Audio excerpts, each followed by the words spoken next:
இன்னொரு பக்கம் சொல்லணும்னா சூர்யா படத்துடைய கதாநாயகன் மட்டும் இல்லாமல் அந்த கதாபாத்திரமாக வாழ்ந்திருக்காரு. ஏன்னா பல வருஷம் கழிச்சு அவருக்கு ஒரு நல்ல படம் கிடைக்காதா, ஒரு நல்ல தியேட்டரிக்கல் மூமெண்ட்டு, ஃபேன்ஸ் எல்லாம் செலிப்ரேட் பண்ணுற மாதிரி ஒரு படம் அமையாதா அப்படின்னு ரசிகர்கள் வந்து பல வருஷமாக காத்துக்கிட்டு இருக்காங்க.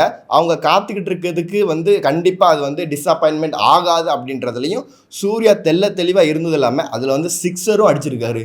கருப்பு படத்தை பார்க்கும்போது நம்ம எல்லாருக்குமே என்ன தோணும் அப்படின்னா, இந்த கதாபாத்திரத்தில் வேறு யார் நடிச்சிருந்தாலும் சரி, கருப்பு சாமியாக வேறு எந்த கேரக்டர் இருந்தாலும் சரி, இந்த அளவுக்கு கச்சிதமாக பொருந்திருப்பாரான்னு கேட்டால் கண்டிப்பாக இல்லை. ஏன்னா அப்படி தான் சொல்லணும்.